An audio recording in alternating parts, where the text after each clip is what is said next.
Hi there, it's Patrick from Shift4. Today we'll be digging into everything you need to know about chargebacks and the representment process. Though chargebacks can be costly and damaging for online merchants, the good news is they can be managed. Watch this video to learn more.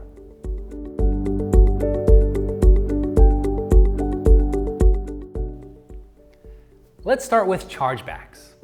A chargeback is a form of protection banks provide for customers to file complaints against transactions made on their statements. Common reasons for chargebacks include the credit not being processed, items not received, there's technical problems, faulty cards, and more. It's important to note that chargebacks come with a cost to the merchant as well, not to mention the time and energy merchants spend to dispute them. Large numbers of chargebacks can result in higher chargeback ratio, which can result in more financial penalties for the merchant. Unfortunately, sometimes chargebacks are fraudulent. And fraudulent chargebacks are extremely difficult for the merchant to win, even if a merchant provides all the relevant documentation and evidence. All of this being said, it's important to do everything possible to prevent chargebacks. However, in some cases, they are unavoidable. That's where the chargeback and representment process comes into play. Here's how the process works. It begins once the product and/or service is paid for. Then the customer decides to go to the issuing bank and file a chargeback. That chargeback is sent to the card organization as well as the acquirer. At this point in the process, a chargeback fee must be paid by the merchant. The fee level depends on the contract.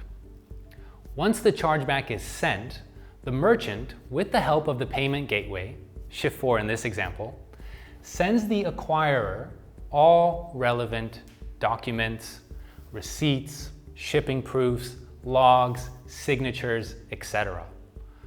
All documents are gathered in the chargeback representment form.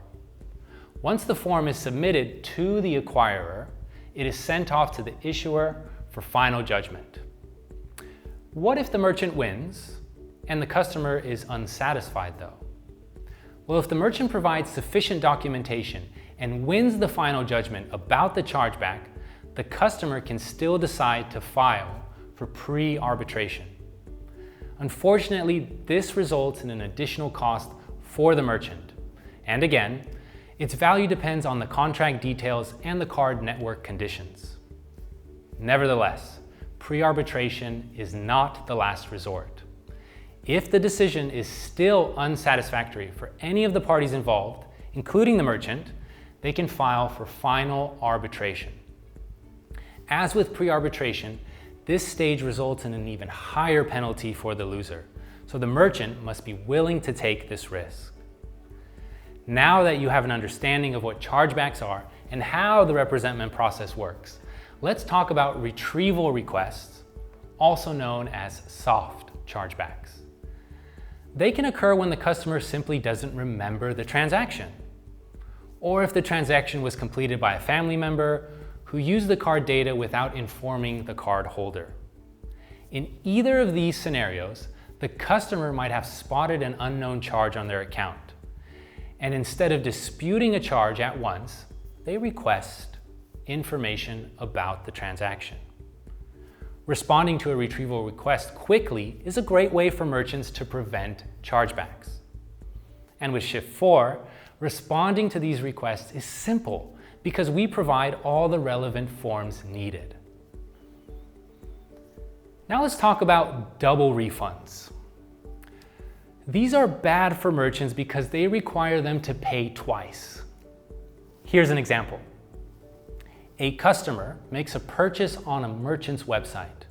Then a few moments later, the merchant received a high fraud score. So they decide to refund the transaction. When they do this, the money is sent back to the customer, but the customer still moves forward with filing a chargeback. At that point, the chargeback and the representment process begins, and the merchant is responsible for the fees associated with the process.